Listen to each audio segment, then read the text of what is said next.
Hey guys, this is Mr. C. I'll be reading to you a book called Smoky Night. This is written by Eve Bunting and illustrated by David Diaz.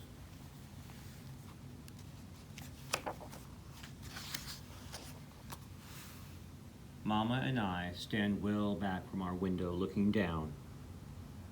I'm holding Jasmine, my cat. We don't have our lights on, though it's almost dark. People are rioting in the street below.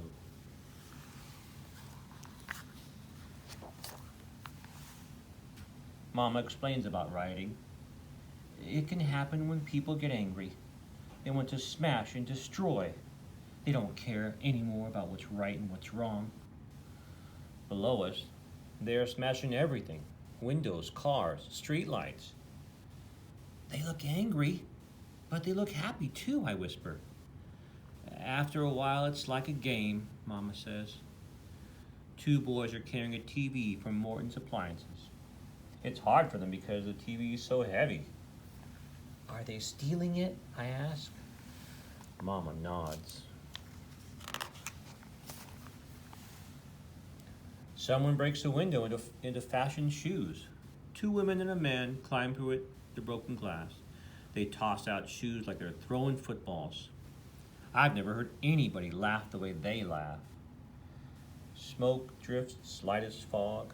I see the distant flicker of flames.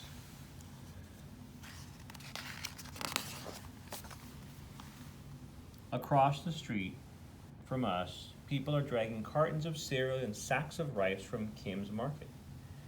My mom and I don't go in Miss Kim's Market even though it's close. Mama says it's better if we buy from our own people. Miss Kim's cat and my cat fight all the time, and Miss Kim yells at Jasmine in words I can't understand.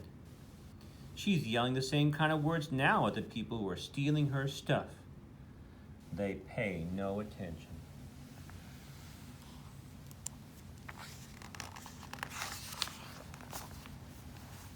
I move behind Mama.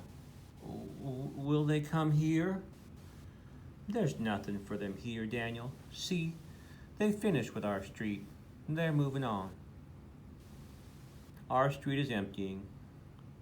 One last man is staggering under a pile of clothes he'd taken from the dry cleaners. The plastic bags are still all over them.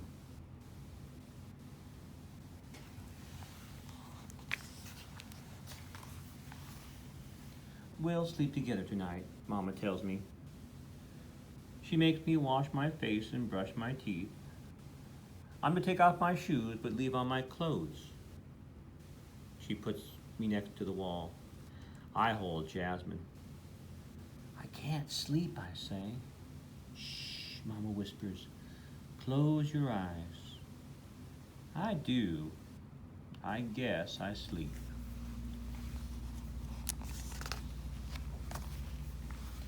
Next thing I know, Mama's shaking me. Quick, Daniel, get up! There's a terrible smell of smoke. Someone's pounding on an apartment door. Fire! Fire! I'm suddenly awake. Where's Jasmine? I run to the closet. Sometimes Jasmine sleeps on a shelf. Mama's screaming at me. We can't wait! Jasmine's gone! Put on your shoes! Hurry! We rush down the stairs. Others crowd around us. The smoke makes me cough. Mr. Ramirez is in front of us, carrying Liza and the baby, who are both howling. Those people are hooligans! He shouts over his shoulder. Hooligans! Mrs. Ramirez is ahead of him. She's holding the cage with Loco, their parrot. Loco's squawking something awful. Did you see Jasmine, Miss Ramirez? I shout. He shakes his head, but I don't remember. But I don't think he even hears me. Don't touch the railings, he warns. It's hot.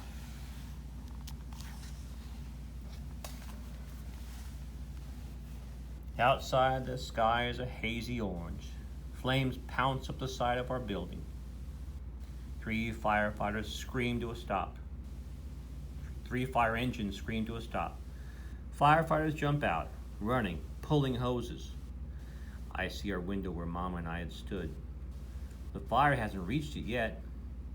Is everybody out? One firefighter yells.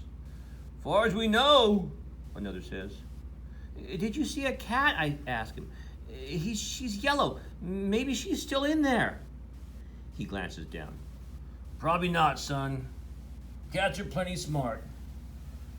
She'll be long gone.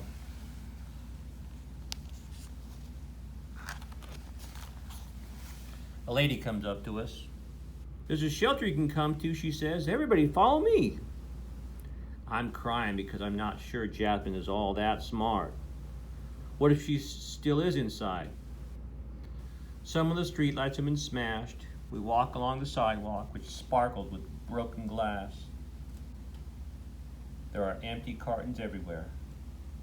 A street sign lies crumpled in the gutter. I grab hold of Mama because I think I see a dead man with no arms laying there, too. But it's just one of those plastic people that show off clothes in department stores. The lady looks back at Mrs. Kim, who is trailing along behind us. Are you all right? She calls. Mrs. Kim nods. We're almost at the shelter, the lady tells her.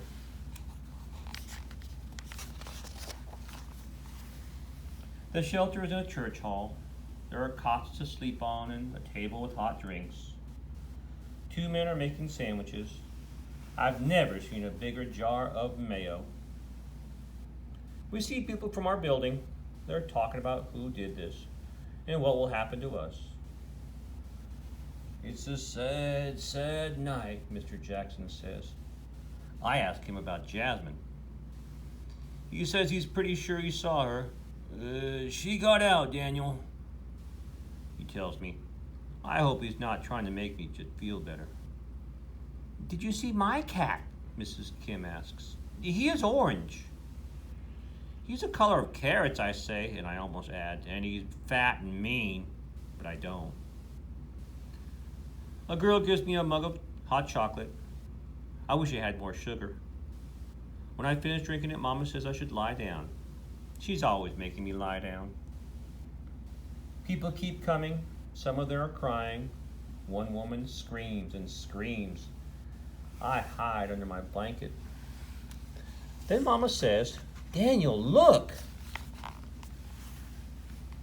And there is the firefighter who is at our building. He is standing at the open door with the smoky night behind him. And I see that he's carrying a cat under each arm. That was how Mr. Ramirez carried Lissa and the baby. The cats are howling too. Jasmine! The blanket's caught on my foot and I'm trailing it. Oh, thank you for finding her. The other cat's mine. Miss Cat takes her fat, mean, orange old cat and holds him close. I'm kissing Jasmine. She smells of smoke. Where was she? I asked the firefighter.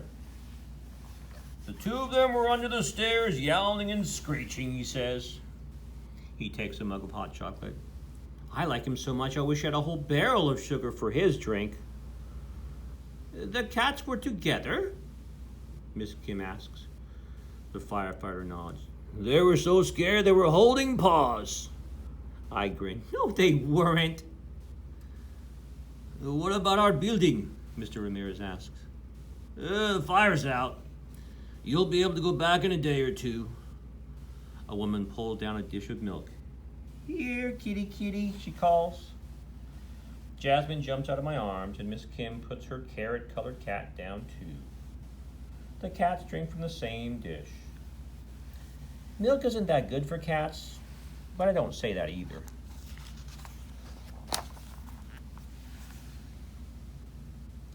Look at that, Mama's all amazed. I thought those 2 didn't like each other. They probably didn't know each other before, I explain. Now they do. Everyone looks at me and suddenly they're all very quiet. Did I say something wrong? I whisper to Mama. No, Daniel. Mama's tugging at her fingers the way she does when she gets nervous. My name is Gina, she tells Mrs. Kim. Perhaps when things settle down, you and your cat will come over and share a dish of milk with us.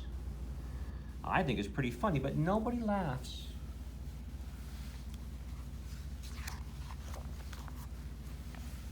Mrs. Kim picks up her cat and strokes him. She's staring at the wall. Maybe she's not going to say anything. But then she looks across at Mama. "Thank you," she says. "We will come." Mama smiles. I reach out and stroke Mrs. Kim's big old orange cat too. "Can you hear him, Miss Kim?" I ask. "He's purring."